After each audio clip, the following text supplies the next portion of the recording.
योग्य जो लिखा है तुम्हारी किस्मत में वह दूर रहकर भी आएगा। तेरे पास चाहे राहें कठिन हो या मौसम बदल जाए, सही समय पर मिलेगा। हर एक खास जो सच में तेरा है वह कभी खोता नहीं। समय चाहे जितना भी इंतज़ार कराए, बस धैर्य रख, कोशिश करता रह, तुझ तक अपनी मंजिल खुद आए। रामायण में भगवान राम का वनवास तय था। कितनी भी मुश्किलें आई, उनका समय और नियति पूरी हुई और वे लक्ष्मण और सीता के साथ लौट आए। महाभारत में अर्जुन हर चुनौती के बावजूद सही मार्ग पर चलता रहा और उसका धर्म और समय उसे उसका फल दिला ही देता है। यानी चाहे राह में कितनी भी बाधाएं आए, जो हमारे लिए लिखा है वह हर हाल में मिलता है। आज हम जानेंगे कि किस्मत कैसे काम करती है और क्यों सही चीजें हमेशा सही समय पर मिलती हैं। श्री कृष्ण कहते हैं, भाग्य तुम्हें वही देता है जो तुम्हारे कर्म बुलाते हैं। केवल इंतजार करने से किस्मत नहीं खिलती, परंतु कर्म करने से किस्मत खुद चलकर तुम्हारे द्वार आ जाती है। बहुत से लोग कहते हैं कि सब किस्मत का खेल है, जब किस्मत में होगा तभी मिलेगा, और यही सोचकर वे हाथ पर हाथ धरे बैठे रहते हैं। लेकिन सच्चाई यह है कि भाग्य हमेशा हमारे कर्म से जुड़ा होता है। किस्मत को अगर एक ताले की तरह माने तो कर्म उस ताले की चाबी है। केवल ताले को देखकर बैठे रहोगे तो दरवाजा कभी नहीं खुलेगा, लेकिन अगर चाबी का इस्तेमाल करोगे तो वही दरवाजा आसानी से खुल जाएगा। जीवन में ऐसे अनगिनत उदाहरण हैं। मान लीजिए एक किसान है, अगर वह सोच ले कि बारिश होगी तो अनाज अपने आप खेत में उगाएगा, तो यह कभी संभव नहीं है, क्योंकि केवल किस्मत पर भरोसा करके उसने खेत जोता ही नहीं, बीज डाला ही नहीं, मेहनत की ही नहीं। दूसरी ओर वही किसान अगर समय पर खेत जोते, बीज बोए और देखभाल करें, तो चाहे मौसम में थोड़ी देर क्यों ना हो, उसके खेत में अनाज जरूर लहलहाएगा। यही है किस्मत और कर्म का मिलन। कभी कभी लोग कहते हैं कि अमुक व्यक्ति की किस्मत बहुत अच्छी है, इसलिए उसके पास सब कुछ है, लेकिन यदि आप गहराई से देखेंगे तो पाएंगे कि उसके पीछे उसकी लगन, परिश्रम और कर्म ही है। किस्मत अवसर देती है, लेकिन उन अवसरों को पहचानना और उनका उपयोग करना मनुष्य के कर्म पर निर्भर करता है। कोई अवसर आपके सामने आया, लेकिन आपने आलस्य किया और उसे पकड़ने से चूक गए, तो वह अवसर किसी और के हिस्से में चला जाएगा। यह कहना आसान है कि मेरी किस्मत ही खराब थी, लेकिन वास्तव में आपकी निष्क्रियता ही कारण थी। इसे ऐसे समझिए, समुद्र के किनारे बैठ कोई व्यक्ति हाथ में खाली घड़ा लेकर सोचता रहे कि लहर आएगी और घड़ा अपने आप भर जाएगा, तो क्या वह भर जाएगा? बिल्कुल नहीं। अच्छा, लेकिन अगर वही व्यक्ति आगे बढ़कर घड़ा पानी में डुबो दे तो कुछ ही पलों में उसका घड़ा भर जाएगा। यही कर्म की ताकत है। किस्मत तो समुद्र की तरह है, अपार और अनंत, परंतु उसे पाने के लिए कर्म करना ही होगा। मनुष्य का कर्म ही ईश्वर को भी प्रसन्न करता है। जब इंसान सच्चे मन से मेहनत करता है तो ब्रह्मांड भी उसकी सहायता के लिए मार्ग खोल देता है। ऐसा लगता है मानो किस्मत खुद चलकर उसके द्वार आ रही हो। यही तो इस उपदेश का सार है कि कर्म करने वाले को ही भाग्य का आशीर्वाद मिलता है। इसलिए केवल बैठकर किस्मत के भरोसे रहना बुद्धिमानी नहीं है। यदि जीवन में कुछ चाहिए तो सबसे पहले उसका प्रयास करना होगा। जितना अधिक आप कर्मशील होंगे, उतना ही अधिक भाग्य आपके साथ होगा। याद रखिए, कर्म और भाग्य एक दूसरे से अलग नहीं है, बल्कि दोनों मिलकर ही सफलता की सीढ़ियां बनाते हैं। श्री कृष्ण कहते हैं, जो तुम्हारे लिए तय है वह किसी और को नहीं मिल सकता, और जो किसी और के लिए लिखा है वह तुम्हारे पास कभी नहीं ठहर सकता। ये उपदेश जीवन का एक बहुत बड़ा रहस्य खोलता है। अक्सर हम सोचते हैं कि हमारी मेहनत किसी और के कारण व्यर्थ हो गई, या जो हमें चाहिए था वह किसी और को मिल गया। कभी कभी हम ईर्ष्या, जलन या दुख में डूब जाते हैं कि शायद हमारी किस्मत ही खराब है। लेकिन जब हम इस गहरे सत्य को समझते हैं कि जो चीज़ वास्तव में हमारे हिस्से में लिखी है, उसे कोई हमको एक अजीब सी शांति मिलती है। इस बात को समझने के लिए एक उदाहरण सोचिए। मान लीजिए दो बच्चे एक ही पेड़ के नीचे खड़े हैं। हवा से एक आम गिरता है और वह सीधे उन बच्चों में से एक के पैरों के पास आकर गिरता है। दूसरा बच्चा चाहे जितना चाह ले कि आम उसका होता, लेकिन वह उसी बच्चे के पास गिरा जिसके हिस्से में वह लिखा था। अब अगर वह बच्चा ऐसे उठाकर खा लेता है तो ये उसका ही फल है, परंतु अगर वही आम दूसरे बच्चे के पास चला जाए तो वह टिकेगा नहीं, या तो सड़ जाएगा या वापस पहले बच्चे तक किसी न किसी तरह पहुंच जाएगा। यही नियति का नियम है। कभी कभी हमें लगता है कि कोई अवसर हमारे हाथ से निकल गया, लेकिन सच्चाई ये है कि अगर वास्तव में वह अवसर हमारा होता तो वह किसी भी परिस्थिति में हमारे पास लौट कर आता।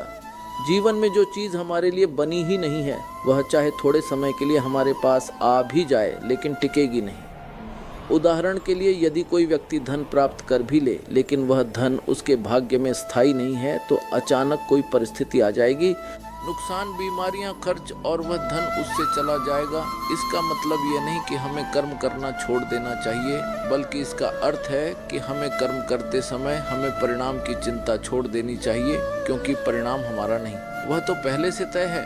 हमारी जिम्मेदारी है केवल प्रयास करना, क्योंकि प्रयास ही हमें उस चीज तक पहुंचाता है जो वास्तव में हमारे हिस्से की है। सोचिए, अगर कोई इंसान केवल इस डर से मेहनत ना करें कि शायद यह अवसर मेरा नहीं है, तो वह अपनी संभावनाओं को ही मार देता है। जीवन का असली सुख इसी में है कि हम पूरी निष्ठा से प्रयास करें, लेकिन यह समझकर कि जो वास्तव में हमारा है वह किसी भी हालत में हमसे छीन नहीं सकता। इसी सोच से ईर्ष्या और तुलना भी समाप्त हो जाती है। जब हम समझ जाते हैं कि दूसरे को जो मिला है वह उसके हिस्से का है, तो हमें जलन नहीं होती। और जब हम विश्वास करते हैं कि जो हमारे हिस्से में है वह हमें हर हाल में मिलेगा, तो हमें चिंता नहीं होती। यह समझ मनुष्य के भीतर धैर्य और विश्वास दोनों भर देती है। तो इस उपदेश का सार है कि हमें अपने जीवन में शांति और संतोष बनाए रखने के लिए इस सत्य को स्वीकार करना होगा, जो हमारे लिए है वह किसी भी हाल में हमें मिलेगा, और जो हमारा नहीं है वह पास होकर भी हमारे जीवन में कभी स्थायी रूप से नहीं टिक सकता। इसीलिए ईर्ष्या और असंतोष छोड़कर हमें कर्म करते रहना चाहिए और विश्वास रखना चाहिए कि नियति अपना काम करती है, बस हमें अपना कर्तव्य निभाना है। हर कोई सामने से आपको शुभ चिंतक दिखेगा, पर असलियत में कौन साथ देगा यह मुश्किल वक्त ही बताएगा। जिस इंसान से आप सबसे ज्यादा उम्मीद रखते हो, अक्सर वही आपको सबसे गहरी चोट देता है। दुनिया आपके कामयाब होने पर ताली बजाएगी, मगर गिरने पर हंसने वाले भी वही होंगे। रिश्तों में मिठास दिखाना आसान है, पर असली चेहरा तो तब सामने आता है जब स्वार्थ हड़खड़ाता है। लोग आपके दुख को समझते नहीं, बस तमाशा बनाने का बहाना ढूंढते हैं। सच्चाई ये है कि हर कोई आपके लिए व्यस्त है, लेकिन जब उन्हें ज़रूरत होती है तो अचानक सबसे पहले आपको याद करते हैं।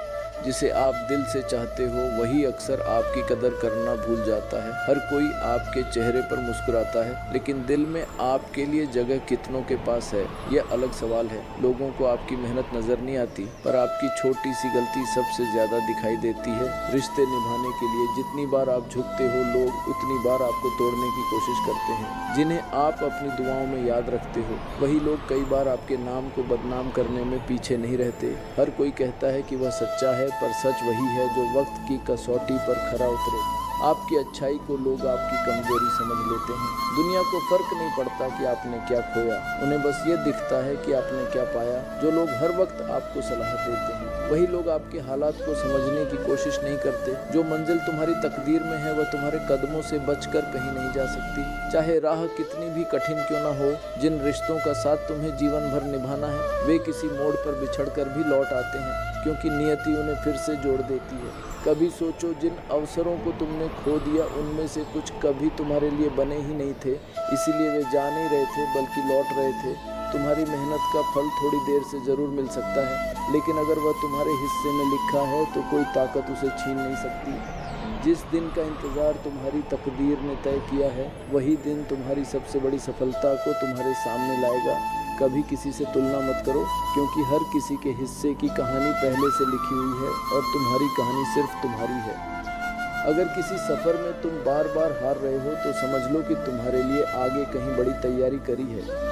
जिस इंसान का नाम तुम्हारी ज़िंदगी में लिखा है, वह हज़ारों दूरियों के बावजूद एक दिन तुम्हारी दुनिया का हिस्सा बनकर रहेगा। तुम्हें जो खोना है वह तुम्हारे पास टिक नहीं सकता, और जो पाना है उसे कोई छुपा कर नहीं रख सकता।